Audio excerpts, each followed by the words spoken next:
friends, and welcome into yet another lecture for digital communication. In last lectures, we have seen what is meant by information, the mathematical representation of information in the form of probability. Then we have gone for the different units for information and numerical based on that. So in today's lecture, we are going to cover the concepts of parameters related to the transmitter when the information theory will be considered. So to start with the today's lecture, we are going to see the first concept, that is self-information.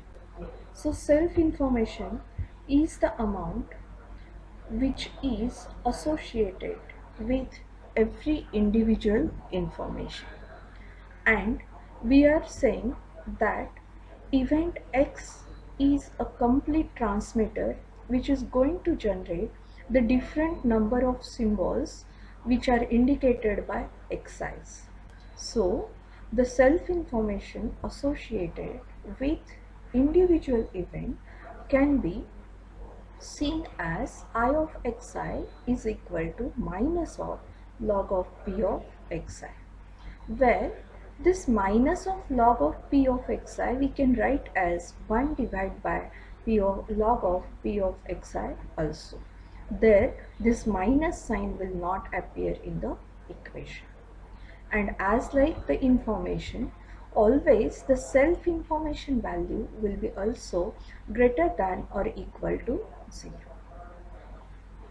The condition of information which saying that if the event is having higher probability, it conveys less information, and the event with the lower probability conveys higher information. And this is how the said statement is true for the self-information parameter also. Now let's consider a single event X which is having the probability of 1. Then the self-information content for that event will become equal to 0, because log of 1 is nothing but 0. Let's consider one example. The problem statement says that there is one information source which is going to emit the binary digit, and it is emitting those binary digits with equal probability. Now when we are saying binary digit, that means the symbol value will be either 0 or it is 1. And as only two symbols are existing and they are going to be generated with equal probability, so the probability value will be 0.5. That's why we will substitute the P of Xi value in the information content calculation formula as 0.5. As it is a self-information calculation, so only we will write I of Xi is equal to minus of log of P of Xi. We have to substitute this P of Xi is equal to 0.5. And as we are writing that P of Xi in the numerator itself, the minus sign should be associated with the basic equation. And the answer for that will be definitely as a natural logarithm calculated output on the calc. But we are interested to find out the output as a base value of 2 for the logarithmic function calculation. And we know for doing the conversion from natural logarithm output to the base 2 logarithm output, we have to multiply the calculated answer with 3.32 parameter. This is how you will find out the answer as 1 bit for the self-information content of this discrete information source. Now instead of the source with the two symbols generation, we are considering that this block of k binary digits are going to be generated, and the source is a memoryless source. So if a source is generating a k binary digit block, then the number of symbols generated will be calculated as 2 raised to k. because 3 digits if I am considering for k bit, then the total number of symbols generated will be 2 raised to 3. This is how M for 3 digit generating block we are getting totally 8 number of possible message blocks. So this information content for that for individual message will be calculated as minus of log of 2 raised to minus k, because here now the complement of that bits we have to consider. That's why we have to take in the numerator instead of 2 raised to k as 2 raised to minus k, and we will get this converted into bits as it is a base of 2 value for the logarithmic function. The answer what we will find is the next bits parameter associated with the transmitter is entropy, and generally entropy is nothing but the amount of average information conveyed corresponding to each individual symbol. And this parameter is important because every time the source what we are considering is a discrete random variable x, which is mathematical representation for that source. We are saying that as a discrete random variable because for the source how many number of symbols are generated and with what probability those symbols will get generated, that is not known or it is not predictable at any instance of time. And that's why that capital X variable, which is indicating the source, is considered to be the random variable, which is again discrete in nature. And that's why here at every instant of time we have to have the measure of amount of uncertainty associated with this X variable. And while doing the measurement of this parameter, we have to give two assumptions. The first assumption tells us that the source should be considered as a stationary because for our calculation of the average information, the probability parameter should remain constant for that instant of time. That's why here in this case assumption to be made is source is stationary. The second assumption is the successive symbols which are generated by the source are statistically independent and they are coming from the source at the average rate of r symbols per second. So in this average information calculation, the stationary source and the source with generating successive symbols which are statistically independent is very important. Now, the Hx is the representation for the entropy parameter associated with that source or transmitter. So this Hx is a measure of the average information contained per symbol. That will be given with the equation of Hx is equal to E of I of xi, where E is nothing but the expected value of information associated with individual symbols, because xi will be going to change as your number of symbols generated from the source is going to change out. This expected function is to be written further as summation p of xi I of xi, where this p of xi is the probability associated with individual symbol generated by the source, and I of xi is the amount of information associated with individual symbol that has got generated by the source. Now the remaining question is, what is the limit for this summation process? So that summation process limit depends upon how many number of symbols that source have generated. If suppose the source have generated 6 number of symbols, then lower limit starts from 0 while upper limit will be always m minus 1, that is 6 minus 1 equal to 5. So this is how this limit for the summation dependent upon how many number of symbols the discrete source is going to generate.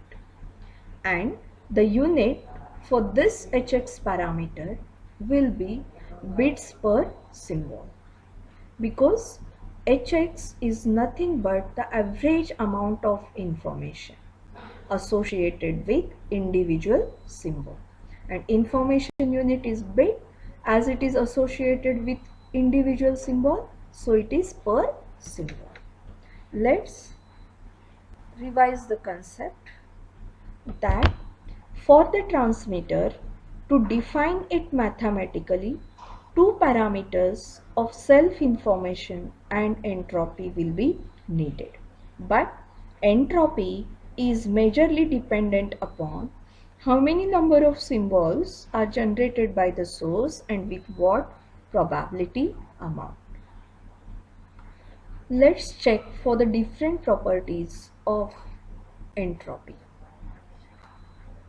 So entropy is going to range between the value of 0 to log to the base 2 for m variable, where this m is nothing but the number of symbols of the alphabet of given source x. So if suppose I am having 3 number of digits in one given block of a code or symbol, then here log of m will be calculated as log of 3. So entropy for that source will be in between 0 to log of 3 value. Now we will consider the source in which number of messages are generated, but those messages will be generated with equal probability, which is said as equally likely.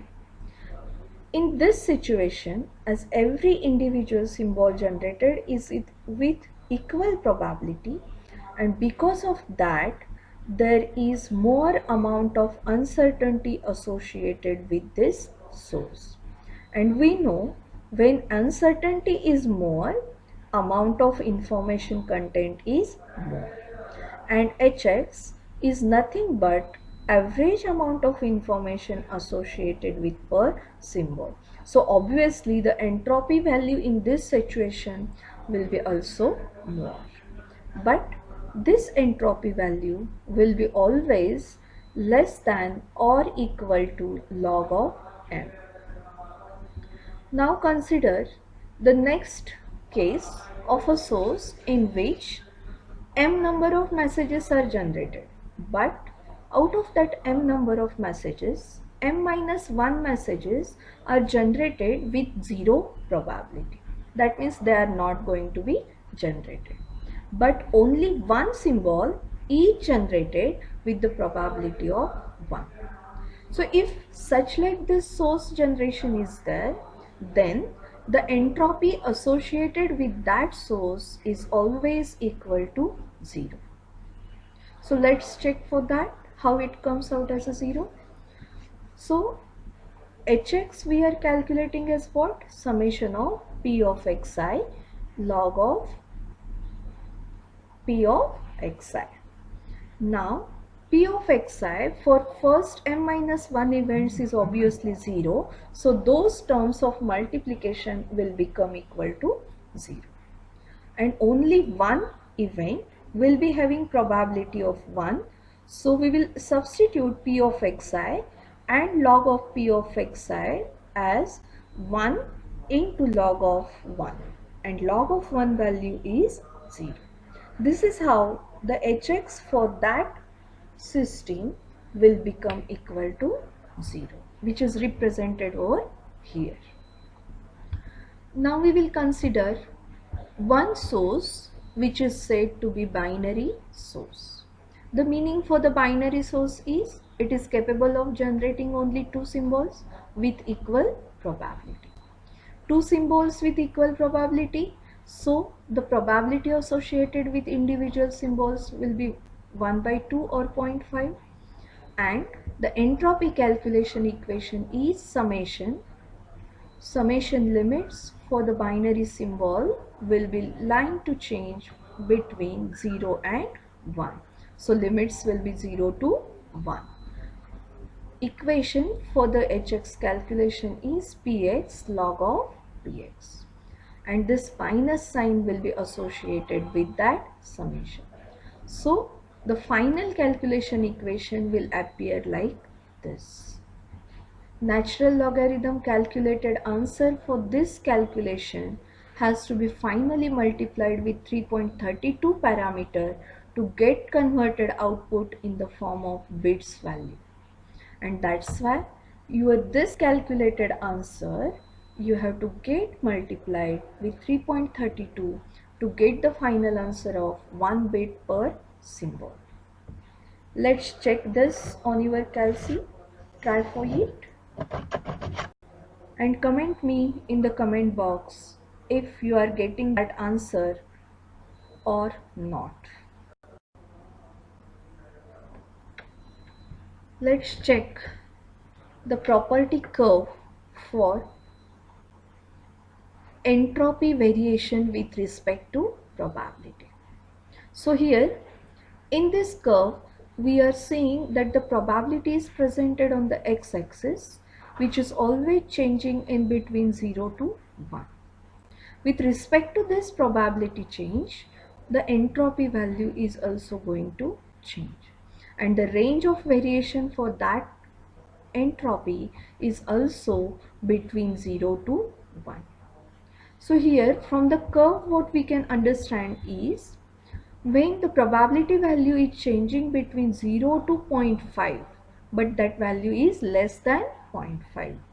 At that time, as increase in the probability goes on happening, associated entropy for that event is also going to increase with respect to that. At the value of probability exactly equal to 0.5, the hx value associated with that event of probability 0.5 is always maximum with the entropy value as 1. But when the event probabilities are going to lie in the range of 0.5 to 1, the entropy values goes on decreasing in this range of probability. This is how the nature of curve is obtained, which is shown in this figure of binary entropy function. Let's check for one another example based on this entropy calculation now. So we are having the problem statement. Consider the source which emits the sequence of statistically independent letters, and each output letter will be either 0 or it is 1. So we can say that it is a binary source, and the probability for the 0 generation is of q, and the probability for 1's generation is of 1 minus q. So the entropy will be calculated for this source as summation, as it is binary, so only two parameters or symbols are existing, so limits will be from 0 to 1. So directly we have written this by substituting individual symbol associated probability into the equation. So let's hope this thing you have got understood. The third parameter which is associated with the transmitter corresponding to information theory is the information rate. Now in previous lecture we have commented that from the source the information is generated in form of bits, and the number of bits which are generated per second, those are to be represented by small r, and that's what we are calling as the baud rate value, because Baud rate is nothing but the number of symbols generated by the source per second. Now, if my source is generating R number of symbols per second, then how much amount of information the source is generating per second, that we have to calculate. And this parameter is nothing but the information rate, which is going to tell us about how much amount of information every source is going to generate per second, and that depends upon how many number of symbols that source is generating per second and the average amount of information associated with every individual symbol. That means the entropy of the symbol. The unit for this information rate will be calculated from the units of these two parameters, that is symbol rate, baud rate, and the entropy unit.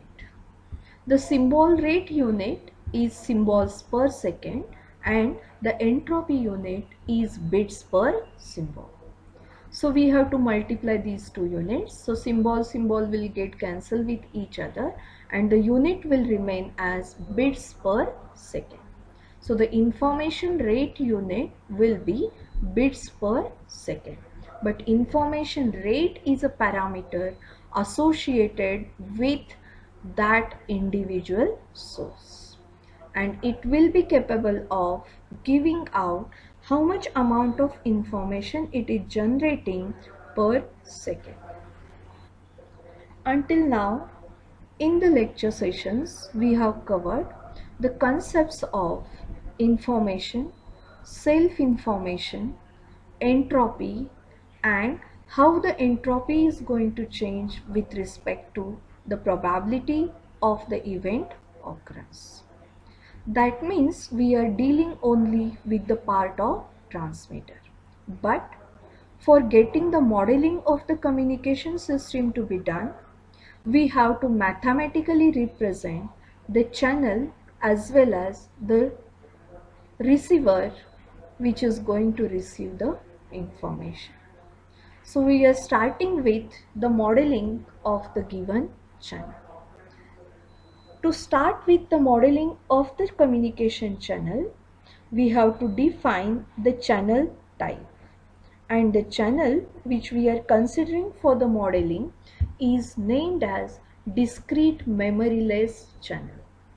The meaning for discrete memoryless channel is that every individual information which is coming on the channel is independent of the previous information what has been presented on the channel, and at every individual instance of time that information is going to vary. This is what the discrete memoryless channel is going to tell us. And we know channels are present to carry the information either in form of a symbols or in form of a bits from one end to the other receiver end. So in modeling of the discrete memoryless channel, we will consider that this channel will have X input and the output generated will be Y. This X is nothing but the transmitter input, and as we have said, transmitter is capable of generating m number of different symbols at any instant of time. That's why here in this rectangle we have represented the possible number of symbols generated by that given source. So this whole set of symbols will be the input to this channel. Similarly, on the receiver side, through the channel, we are going to receive the number of symbols. And these received number of symbols may vary in between the symbol representations of y1 to yn. Now, in this situation, when source is capable of generating multiple number of symbols and receiver is also capable of receiving multiple number of symbols, in that case Due to the channel delaying properties, it may happen that the first symbol which we have transmitted, that can get received either as a first symbol, second symbol, or any of the nth symbol. Similarly, if I am transmitting the symbol at the second place as a second symbol, but that may be also received as a first symbol, second symbol, or any nth number symbol. And this is true for all possible transmitted m number of symbols, that it may be received either as a first symbol or any of the symbol out of n received symbols. And that's why, to represent this channel mathematically, the transition probability function associated with every transmitted and received symbol that we have to represent. Because here transition from the transmitter to receiver is going to happen, and that's why the transition probability has to be represented, and the transition probability will be written as P of Yj divided by Xi, because first transmission has to happen, and then based on that transmission the conditional reception is going to happen. That's why the transition probability for the channel will be represented as probability of Yj divided by Xi. And all such possible combinations of Yj's divided by Xi's will represent the given channel matrix. So let's try for representation of that channel matrix, which is nothing but a set of different probabilities. So to form that channel matrix, we have to inline the different transmitted symbols as a row variables. So as individual row will indicate the separate transmitted symbols, while individual column for this matrix will represent individual received symbols. So I can say the rows will be x1, x2 up to xn, while columns will be from y1, y2 up to yn. So every individual source symbol which is received as an individual received symbol, the probability, conditional probability representation will be different, and that we will write in each of the column associated with the same symbol which has got transmitted. So let's take the example of x1 symbol transmission, which is possibly received either from y1 up to yn for any reception. So the first column value corresponding to first row will be coming as P of y1 divided by x1, which tells us that the probability of x1 transmitted is received as y1. Similarly, the second column in the first row associated with x1 will give the probability of y2 divided by x1, which indicates that x1 has transmitted but it has received as a second received symbol, and so on in the given separated columns for first row itself. So we will find out the first row will be represented as P of y1 divided by x1, P of y2 divided by x1, P of y3 divided by x1, so on up to P of yn divided by x1.